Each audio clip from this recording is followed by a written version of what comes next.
¿qué transformación? Porque no tenemos ni siquiera cómo refinarlos. Ahora, en Estados Unidos, en Alemania, cogen un barril de petróleo y hacen un aparatico de esos, que es 80% petróleo. Y eso no es dándole totazos al petróleo, eso no es pegándole mazazos que se vuelve un celular. Eso es introduciéndole trabajo intelectual, trabajo manual intelectual del hombre cualificado. Es decir, no se requiere el mismo estudio para hacer un sombrero de paja, para bajar un par de bananos. Yo no estoy en contra de que Colombia exporte bananos, ni que haga sombreros de paja. Lo que digo es, ese no puede ser el motor de desarrollo. Ese puede ser una actividad, perfecto, excelente, artesanal, bienvenido, pero no puede ser el motor de desarrollo. Para uno hacer un aparato de estos, tiene que meterle más horas de trabajo cualificado, es decir, tiene que enseñarle a la gente cómo se transforma la naturaleza. Y por eso, insisto, no es solamente una cosa de la técnica, de las ingenierías, etc.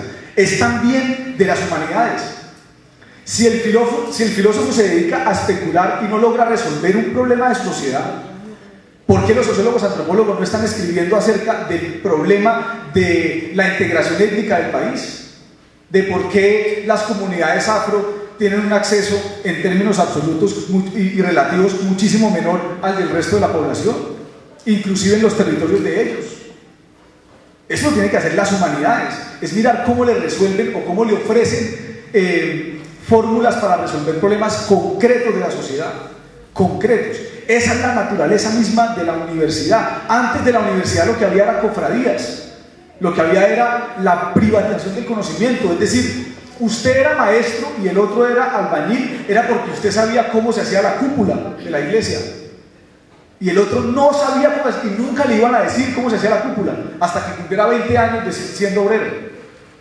Porque, y el conocimiento, por ejemplo, de biología, de matemática, de literatura, de lenguas, de filosofía, estaba concentrado en las iglesias, en las cofradías, en los conventos. Con el desarrollo industrial, con la llegada del capitalismo, el Estado se da cuenta que necesita volver público ese conocimiento.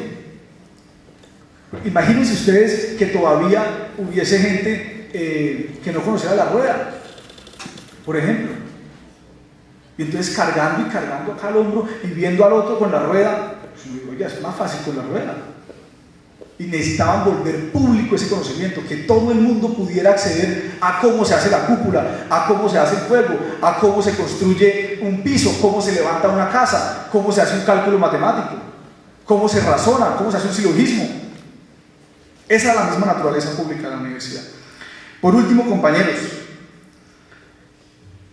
esto también, digamos, para que exista esa posibilidad de la universidad de ofrecerle a la sociedad esas soluciones, se necesita que haya autonomía, pero la autonomía no es la autonomía para el tirano.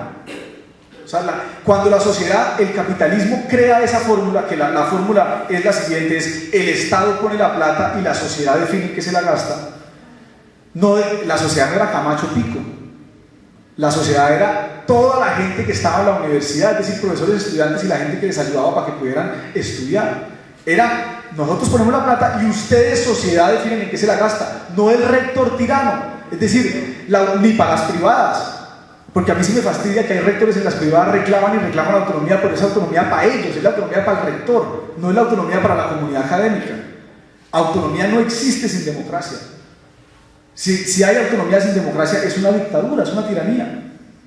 Entonces tiene que garantizarse un escenario realmente democrático al interior de las universidades. En esto el profe Leopoldo tiene un estudio excelente de cómo funcionan los cuerpos colegiados de gobierno en la mayoría de universidades, y Colombia, como raro, es de los últimos del mundo. Consejo Superior de la Universidad Nacional, un estudiante de 9, siendo el centro del proceso pedagógico, un estudiante de 9. Y aparte se lo pasa por la faja. Ganó el profe Leopoldo y pusieron una mantilla. Entonces tiene que haber autonomía.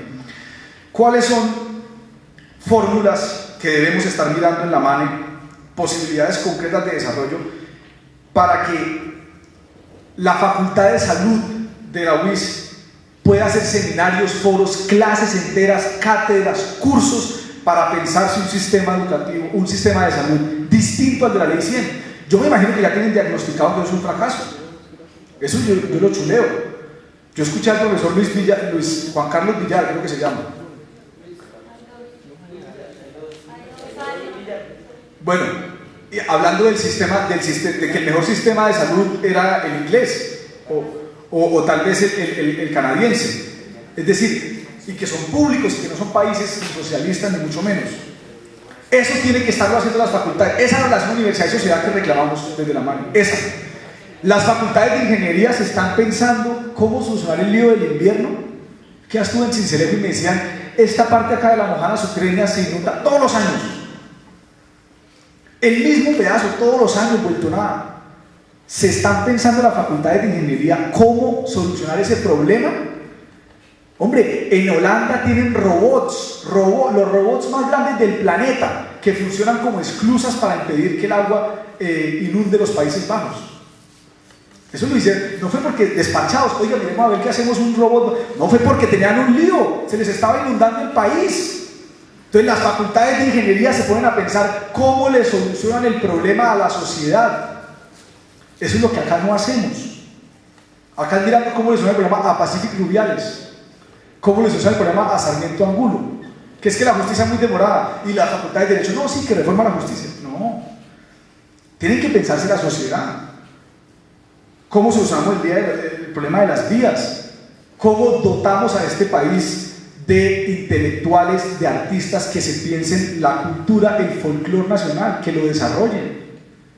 A mí me encantaría ver un músico diciendo, no, es que mi obra de trabajo es acá una composición del maestro Lucho Bermúdez sobre tal cosa, yo no sé. Eso también le sirve al país, eso le soluciona problemas a la sociedad. Vuelvo, insisto, la tarea de la universidad es proponerlas, ofrecerlas. La sociedad no está obligada a aceptarlas. Hay que hacer la puja, la lucha política en la universidad para que lo que se proponga sea democrático, y en la sociedad para aceptar esa propuesta democrática. ¿Por qué? Porque cuando la sociedad es antidemocrática, la universidad se vuelve refugio de las ideas avanzadas. Y viceversa. También pueden a veces las universidades ser tomadas por las fuerzas reaccionarias. Y debe haber una correlación de fuerzas favorable en la sociedad que permita no aceptar las imposiciones, por ejemplo, como sucedió en el Tercer Reich, cuando las famosas teorías del derecho acusaban y justificaban cosas de tipo fascista. Esas teorías venían desde la universidad, eran ofertas que la universidad le hacía a la sociedad. Oiga, acá hay que matar judíos porque es que nos dimos cuenta que eran raza inferior. Y tiene que haber una sociedad y una correlación de fuerzas que hay que pelearse para no aceptar esa propuesta reaccionaria. Pero siempre debe mantenerse ese equilibrio, esa relación tiene que ser permanente y constante. Para concluir, compañeros y compañeras, 5.6 billones creemos nosotros que se necesita para que haya gratuidad con la cobertura actual. Todo el presupuesto de financiamiento, de inversión y funcionamiento de las universidades públicas de este país con la cobertura actual, pagando inclusive la deuda que se tiene por las pensiones y el aumento de cobertura sin recursos suficientes. ¿Que es mucho? No creo que sea mucho. Eso es algo así como el 1% del Producto Interno Bruto, que es lo que recomienda la UNESCO para un país en vías de desarrollo. Dice, mire, si usted de verdad no le importa la educación superior, no le interesa, dedíquele 1% del Producto Interno Bruto. O sea, en el peor de los casos, dedíquele un 1% del Producto Interno Bruto. Colombia le dedica 0.36. Estamos re bien. 0.36. Que es mucho. Esto, ojo con esto, usted que manejarlo con detalle. El viceministro dice que eso vale 90 billones de pesos. Claro, en un presupuesto de 150, pues entonces dice que es que somos unos hippies y que lo que estamos poniendo es imposible. No es cierto. Las fórmulas del viceministro las hace tramposamente, tomando todos los estudiantes de universidades públicas y privadas, más los 3,5 millones de estudiantes que están por fuera del sistema, al índice per cápita de transferencias más alto que hay, que es el de la Universidad Nacional, a 10 años, y por eso le da un cálculo de esos. Pero nosotros no estamos planteando la estatización de las universidades privadas, y mucho menos que vamos a llegar a cobertura 100%. Eso será un proceso paulatino, por ahí unos 30, 40 años podemos estar llegando a eso. O países como Corea del Sur, Japón, que tienen coberturas del 120%. O sea, ya tienen a toda la gente en edad de estudiar estudiando, y fueron y le dijeron a los viejos: oiga, ¿quiere estudiar? Vaya a la universidad.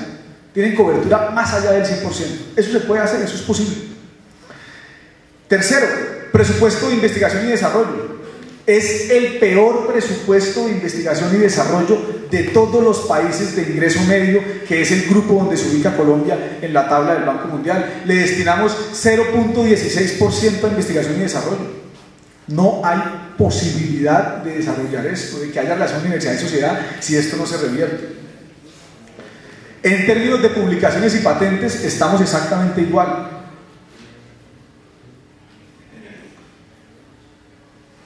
Entonces, lo que queda en evidencia es que Colombia sí tiene todas las condiciones para tener un sistema de educación superior público, gratuito, con calidad educativa, con excelencia académica y que le sirva a la sociedad. Tenemos todas las condiciones. Uno a donde sale le dicen: no, pero los colombianos son excelentes trabajadores, son unos berracos, son súper honestos. Tenemos un territorio y una población que lo permite. Acá lo que hay es que concretar este tipo de ideas, mantener esa relación de independencia y de autonomía que debe tener la universidad frente a la sociedad, pero siendo demasiado ágiles, demasiado perspicaces en ver realmente cuáles son los problemas de la sociedad. O sea, acá tenemos a Echeverry haciéndole estudios a las EPS para decirles cómo es muy bueno el financiamiento privado, no sé qué. Y las facultades de salud, yo no conozco el primer estudio donde estén diciendo estas cosas, ni las de ingeniería, ni las de derecho. Entonces, es un imperativo que las universidades, como dicen en el externado, como dicen en los Andes, dejen de estar frente a los cerros y de espaldas al país y volteen la cara, empiecen a estar frente al país y de espaldas a las multinacionales, a ver si es posible que haya algún tipo de desarrollo. Eso era, compañeros, yo no sé si me